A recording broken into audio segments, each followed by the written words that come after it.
What's going on YouTube? I'm Andrew Crawford, the HC legend, ya boy, the GOAT, not the GOAT, but okay, GOAT, close enough, am I right? I think I'm right, and today on the channel, I will be bringing to you a rarity on this channel, but it will be a song review, and I will be reviewing Machine Gun Kelly's new song, Don't Let Me Go, which is a genuinely heartfelt, beautiful song. I genuinely loved it. But before, I get started, a little background for why I actually like Machine Gun Kelly, because I finally figured it out. So, before 2012, I'd never really, listened to my own music. It was just, I'd get in the car with Mom. Whatever she was playing, that's what I listened to.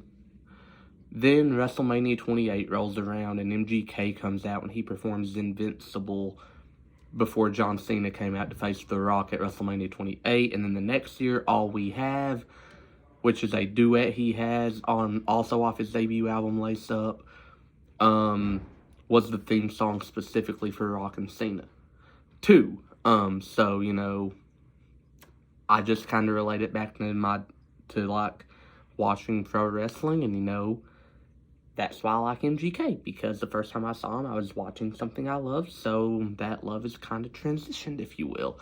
But with that said, let's get right into the review of MGK's new song. So, the first thing I want to point out is how beautiful the melody is, and the instrumental of just that somber piano off rip.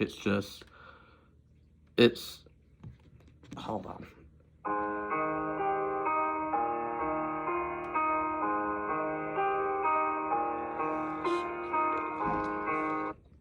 That somberness, you can tell that it's a heartbreaking, sad song off the first few notes played. But then we get into the lyrics of, lately my thoughts eating me alive, laid in the bed thinking maybe the hate'll finally go away if I'm not alive. Wish I didn't listen, just like I wish they would understand me one time. I had a breakdown and tatted my entire body except one line, everything's just fine. That first few lyrics, lately my thoughts are eating me alive, and I'm laid up, basically he's saying, my thoughts are really getting to me, because now I'm just laying in bed thinking, maybe they'll quit hating me when I die, basically, and saying that, he wished he didn't have to listen to those thoughts in his head, telling him that, just like he wishes that people would understand what he's trying to say for once. And then, I had a breakdown and tatted my entire body except one line. Literally, his new tattoo is literally all black, and it's, all over his arms, all over his chest, except for, one little line right here, and I think it was his locals only tattoo or something like that. And then, he says all that, and then he says the lie of everything's just fine. Hearing those, being someone that has had, those days where he just laid there thinking, maybe everything would be better if I wasn't around, I was like, okay. So, instantly off the bat, I felt relation to the song just for the fact that he said what I've said to myself a lot of times in the past. And I know that's kind of dark, but it's true. And it's him, showing that there's more to being a musician than the rock star party lifestyle, getting drunk and high all the time. Because we're vulnerable people. Especially the ones that write their own music. They are putting themselves out there. So, I really, that first little bit, I'm like, okay, wow. Sipping again, there I go, slipping again, I'm acting different again, I see my family's reflection every time I look in the cup and I sip it again. He's talking about, he's talking about how his family already dealt with an alcohol addiction, and so is he, and he did his best to fight it, and he's slipping again. That's, there's not really much else I can say, and that, again, it's powerful stuff that he's talking about. After the sins, tell me after all the sins, will I be mentioned again? Why do I care if in the end it's just me and God like I'm Christian again? He, for those of you that don't know, he was forced into like a religious household at one point in his life, and it like drew him away from God. I understand that. I, as a Christian, understand like why some people aren't Christian, and it's because they were forced into a Christian household and they didn't like it because it was being forced down their throat. I get it. But I saw on Reddit some dude saying like MGK gave his life back to God off that. If in the end it's just me and God, like I'm Christian again, that it's not the case, dude. Hate to like break your heart, but that's not the case. Otherwise, I doubt he would have dropped a few F-bombs in this song. Before my dad left this earth, he made sure I took on every quality I didn't want. Wow. He's talking about how, before my dad died, I took the worst of the qualities he had and they're in me now. And again, the power that line drives, it hits, and people don't realize that it hits because it's MGK, and who the heck listens to MGK? Well, I'm one of them, and I'm trying to show y'all that, this is what rap is. It's rhythm and poetry, and this is a poetic song. I was supposed to die at birth, gave me a chance and I effed it up, give me another one.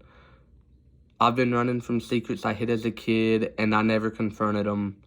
I just called Mom, said I forgive her for not being there when I needed one. Wow.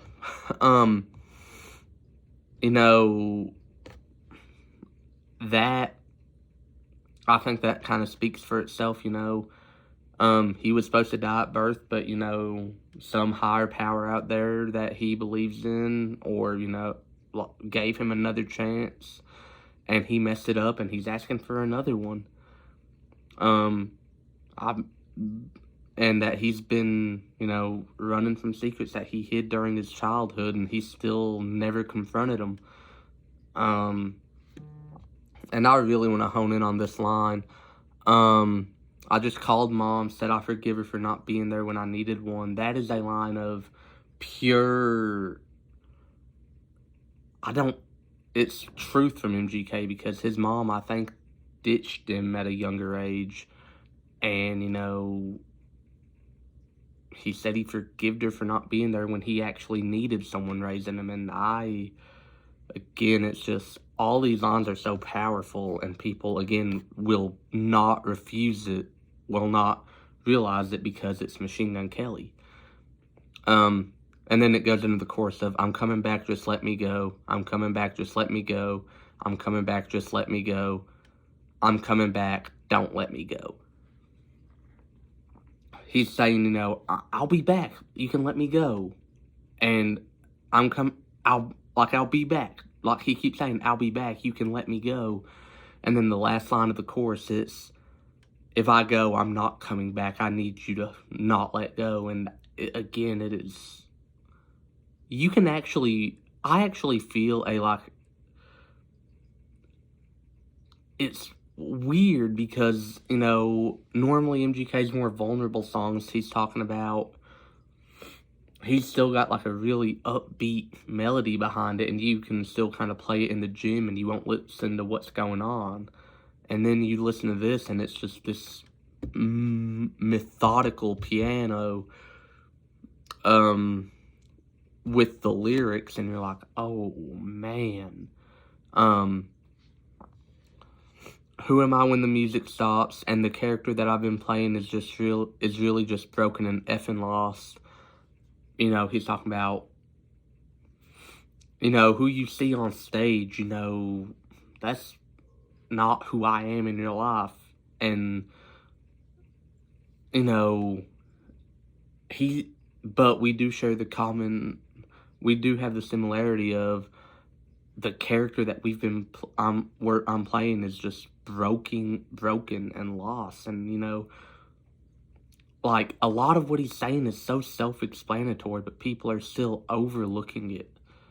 I swear I've been telling you over and over again in all of these songs, but they don't hear nothing I'm writing because they're too busy trying to write me off. That is a lyric I really love, because it's like he said, you know, I've been telling you I'm depressed in all these songs, but people refuse to hear me because they want to write me off as a non-mainstream artist.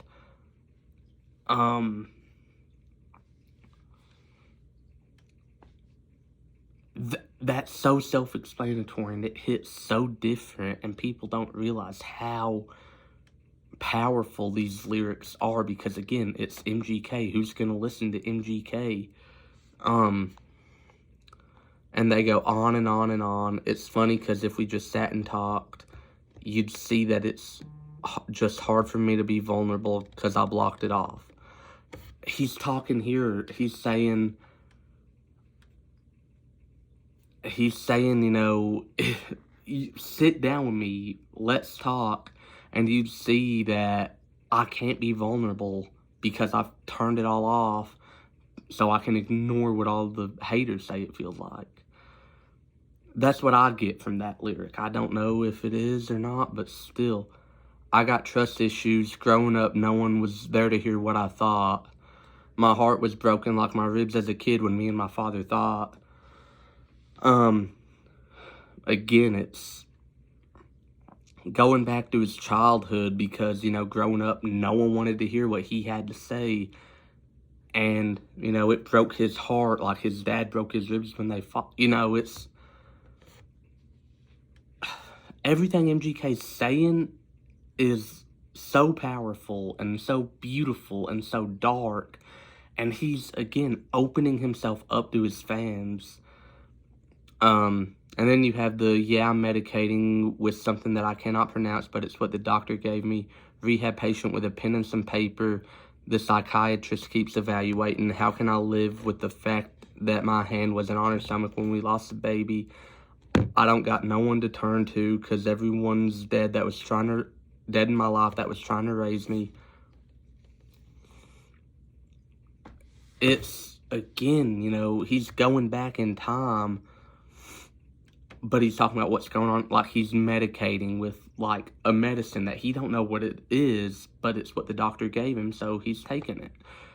And, you know, talking about his psychiatrist evaluating how messed up his life is, and how can I live with the fact that my hand wasn't on her stomach when we lost the baby. Again, it's this stuff that everything he's saying hits in some way, shape, or form. And it's beautiful, you know.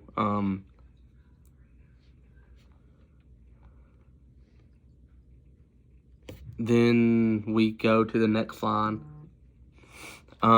Searching for someone to tell me who I really am. I don't know when I look in the mirror. Constantly dreading the day that the audience might not be screaming for me anymore. The feeling of dying alone and not leaving anything behind is my biggest fear.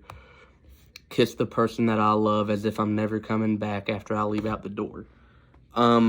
If I'm right, this is like the end of like the last verse of the song. And he's talking about he don't know who he is when he looks in the mirror, so he has to ask someone else, you know, who am I? Talking about constantly dreading the day that all musicians dread, I guarantee it, when the audience don't care who you are anymore because it's about a younger up-and-comer. Talking about his biggest fear being the feeling of dying alone and not leaving anything behind. Like not leaving behind a legacy of some sort, whether it's your child, your music, or something or like an inspiration you gave someone. And then this last line, kiss the person that I love as if I'm never coming back after I leave out the door. I feel like that line's saying, I feel like that's actually a message to everyone of saying, you know, when you leave, tell the person you love the most that you love them, kiss them, because you may not come back once you leave out of that out the door. And it's a, again, beautiful, heart-wrenching truth that MGK is telling in this song. And I know I've said that a million times, but it is. And then it goes back into the chorus, which I already talked about. I'm coming back, you can let me go. You can let me go, I'm coming back. And then it's like, I'm probably not coming back if you let me go. And like he said, don't let me go. Like, if you let go, I'm not coming back, so hold on to me, don't let me go. And, you know, everything MGK said in this song was so beautiful, so heartbreaking. And I genuinely think that even if you're not an MGK fan, you can listen to this song and just enjoy and just find the dark truth behind the lyrics and enjoy the melody. And if you're not an MGK fan and you do like this song, hey, check out his other stuff, because it's also really good. But as an MGK fan, as someone that has listened to his music for 12 years, it breaks me to listen to it because he said relatable stuff in that song. And that's the video. Did you like it? Did you love it? Did you hate it? Let me know about it in the comments below. Let me know some content you would like to see me post on this channel. I do actually have a couple irons in the fire video-wise between fantasy bookings and releasing a One Tree Hill versus Vampire Diaries, like, synopsis and deciding for myself which show I like better. Because I still technically haven't done that. I just say, like, that's my top 2 favorite shows of all time. Then I have, like, I want to release, like, a top 10 favorite musicians of all time, which MGK is obviously my number 1, but, you know, talk about the other 9 a little bit. Give some love to the Keith Whitleys and Keith Urbans and Morgan Wallens and Ed Sheerans of the world. Spoiler alert, that's already 5. But with that being said, I'm Andrew Crawford, and unlike John Cena, I can see you, and I will see you very soon.